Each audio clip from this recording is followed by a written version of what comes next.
सुप्रभात मंडळी. मी नीलिमा पटवर्धन आणि आपण सध्या वाचत आहोत श्री विवेक पटवर्धन लिखित श्रमिकांच्या अनोख्या जगात हे त्यांचं पुस्तक. त्यातलं पहिल्या विभागातलं पहिलं प्रकरण आपलं चालू आहे. तर कालच्या पुढे सुरू करते.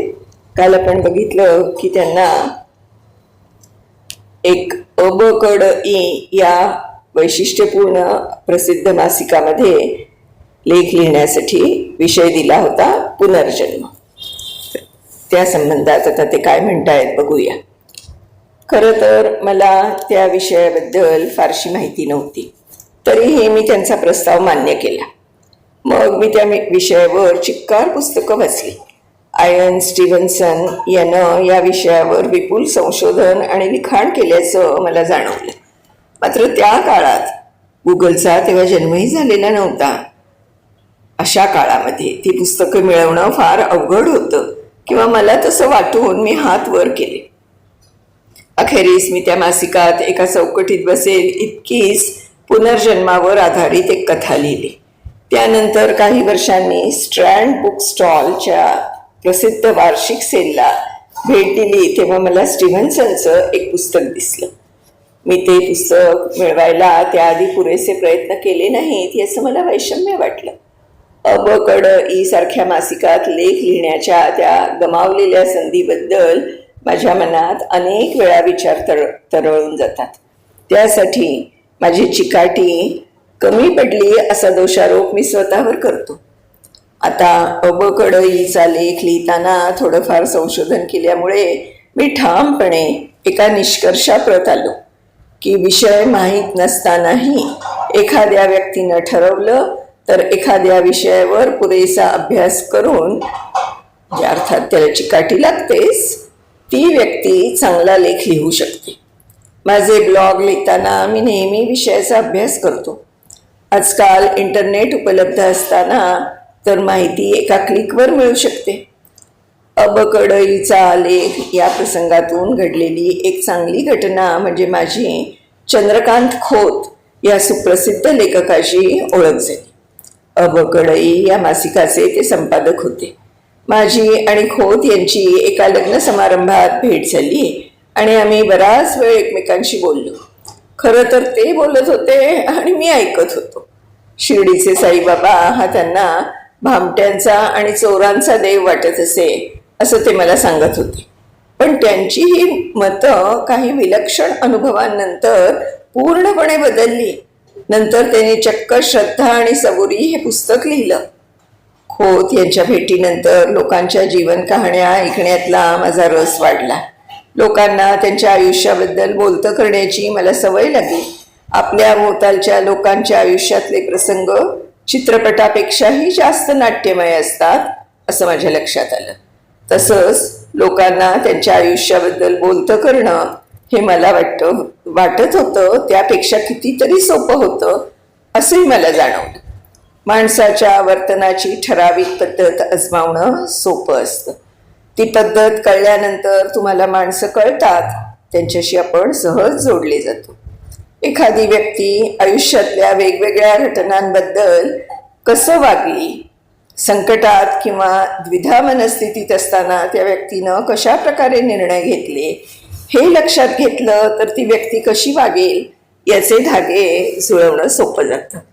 लोकांबरोबर काम करताना आणि त्या निमित्तानं त्यांच्या आयुष्यावर परिणाम करणारे काही निर्णय घेताना एखाद्या व्यक्तीबद्दल हे सगळं जाणून घेणं मला खूप उपयोगी ठरलं. तसंच त्या व्यक्तीबाबत सहवेदना जाणवल्यानं त्यांना समुपदेशन करणंही सोपं गेलं. अशा व्यक्तींमुळे आपल्यातही काही बदल घडतात हे देखील मला कळलं. तुमच्या आयुष्यातल्या माणसांचा तुमच्यावरचा प्रभाव विलक्षण असतो. तुम्ही काम करताना नकळतपणे त्यांचं अनुकरण करता. तुमच्या मनात ते पाऊल न वाजवता प्रवेश करून तुम्हाला अंतर्बाह्य बदलून टाकतात. त्यांच्यामुळे तुमच्यात झालेले बदल लक्षात यायला देखील कित्येक वर्ष लागतात. मेंटॉर, मार्गदर्शक आपल्या शिष्याकडे जातो की ते उलटं घडतं. रामकृष्ण परमहंस नरेंद्र म्हणजे विवेकानंद यांना भेटले तेव्हा त्यांनी नरेंद्रला गाणं म्हणायला सांगितलं. रामकृष्ण परमहंसांनी त्यांना दक्षिणेश्वरी बोलावलं. नरेंद्र यांना भेटायला मग दक्षिणेश्वरला गेला. तेव्हा रामकृष्ण परमहंस यांनी नरेंद्रला आपला शिष्य म्हणून स्वीकारलं. गुरु आपला शिष्य निवडतो हे अधोरेखित करण्यासाठी अनेकदा ही कथा सांगितली जाते. याच्याशी मी सहमत नाही. प्रत्यक्षात हे नातं फार गुंतागुंतीचं असतं. ते बिनधोकपणे विकसित होतं. बिनधोक हाच शब्द योग्य आहे. दोघांनाही आपापल्या उलगडत जाणाऱ्या नात्याचं स्वरूप डोळ्यांसमोर येतं तेव्हा काही वेळा शिष्य देखील ते नातं जुळवण्यात पुढाकार घेतो. मागे वळून पाहताना मी माझे गुरु वेळोवेळी कसे निवडले त्याबद्दल मी कधी कधी विचार करतो. माझी उन्नती आणि माझ्यातल्या उणीवांवर, न्यूनगंड नव्हे बरं, उणीवा, मात करणं यांची मला खचितच गरज वाटत होती. पण ते अर्धसत्य आहे. माझं काम मी जास्त चांगलं करावं यासाठी माझ्या गुरूंनी मला सूक्ष्मपणेही प्रोत्साहन दिलं. गॅलप ही सर्वेक्षण करणारी संस्था आपल्या एका सर्वेक्षणात सांगते तसं माझ्या गुरूंनी मला आठवड्यातून एकदा बोलावून शाबासकी देणं वगैरे प्रकार अजिबात केले नाही. प्रत्यक्षात गुरु आपल्या शिष्याबरोबरचं नातं विविध प्रकारे विकसित करतो. गॅलप तुम्हाला काहीही सल्ले देत असलं तरी ती प्रक्रिया अशा यांत्रिक पद्धतीनं होत नाही. माझ्या संचालकांनी ते नातं चर्चांमधून तसंच मला कंपनीच्या मासिकात लेख लिहायला विषय पुरवून प्रस्थापित केलं. एकही कौतुकाचा शब्द त्यांनी उच्चारला नाही. मात्र त्यांच्या आवाजातल्या स्वरावरून, त्यांनी माझ्या कामात दाखवलेल्या रुचीवरून जास्त लेख लिहिण्यासाठी प्रवृत्त करून मला त्यांनी दिलेलं प्रोत्साहन जाणवत गेलं. शरद चव्हाण यांनी मला काही लिहायला सांगितलं नाही, पण त्यांनी त्यांच्या लेखांची खोलवर चर्चा नेहमी केली. ओशो एक उत्सव या प्रेस क्लबच्या कार्यक्रमाला शरद चव्हाण यांनी मला नेलं. त्यांनी दिवाळी अंकासाठी मला लेख लिहायला सांगितला. त्यांनी चंद्रकांत खोत यांच्याशी ओळख करून दिली. तेव्हा ते मला लेखक म्हणून विकसित करण्याचा प्रयत्न करत असल्याचं मला कुठेतरी जाणवत होतं. इथेही थेट कौतुक वगैरे कधीच झालं नाही. त्याचं एक स्मित त्यांना माझ्या लेखाचं वाटणारं कौतुक सांगून जायचं. वुल्फगँग वॉन गटे हा जर्मन लेखक म्हणतो, एखाद्या माणसाशी आपण तो माणूस आहे तसं वागतो तेव्हा त्याला तो आहे त्यापेक्षा वाईट बनवतो. तो माणूस संभाव्यपणे काय बनू शकतो हे लक्षात घेऊन आपण त्याच्याशी वागलो तर मात्र त्यानं जे बनायला हवं ते तो बनू शकेल. सचिन तेंडुलकर शालेय क्रिकेट स्पर्धेत खेळत असल्यापासून सुनील गावस्करच्या त्याच्यावरच्या कॉमेंट ज्यांनी ऐकल्या आहेत त्यांना गटेच्या उद्गारांमधली यथार्थता पटेल. ज्यांना चांगले मेंटॉर लाभले त्यांनाही हे कळू शकेल. गटेच्या विचारांचं एक उत्कृष्ट उदाहरण गुरु नारायण हे emeritus of Excel Industries Limited चे तत्कालीन चेअरमन असताना त्यांनी त्यांच्या HR विभागाचे प्रमुख P.D. ठोसर यांना भगवद्गीतेच्या श्लोकांचा मराठीत अनुवाद करायला सांगितला. ठोसर यांनी त्याआधी कविता वगैरे कधीच लिहिल्या नव्हत्या, त्यामुळे त्यांना या प्रस्तावामुळे धक्काच बसला. त्यांनी ते हसून सोडून दिलं. तेव्हा गुरु नारायण यांनी कोणताही एक श्लोक निवडून मराठी अनुवाद करावा असं ठोसर यांना सुचवलं. ठोसर यांनी थोड्या प्रयत्नानंतर तसा अनुवाद केला. यावर गुरु नारायण ठोसर यांना म्हणाले, तू गीतेचा मराठी अनुवाद करू शकतोस हे मी दाखवून दिले. तू एका श्लोकाचा अनुवाद करू शकतोस तर सगळ्या श्लोकांचाही करू शकशील. यावर ठोसर यांच्याकडे काही उत्तर नव्हतं. त्यांनी पुढे भगवद्गीतेचा मराठी अनुवाद केला. तो आता पुस्तक रूपात प्रकाशित झालाय. मला वाटतं मेंटॉरिंगमध्ये नातेसंबंध सावकाशपणे विकसित होत जातात. आपण त्याची तुलना एखादं रोपटं वाढवून त्याचं वृक्षात रूपांतर होण्याशी केली तर ते समजू शकेल. झाड वाढत जातं तसतशी त्याची मुळं जमिनीत खोलवर रुजत जातात. की उलट घडतं. मेंटॉरिंग ज्यांना प्राप्त झालं आहे त्या सगळ्यांना ही तुलना नक्कीच मान्य होईल. हे नातं कसं वाढत जातं याची ठराविक पद्धत नाही.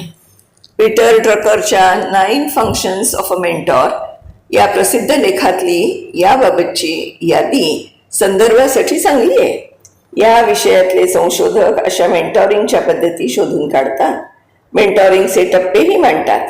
पण प्रत्यक्षात मेंटॉरिंग हे अशा ठराविक 9 कृतींपेक्षा खूप अधिक असतं.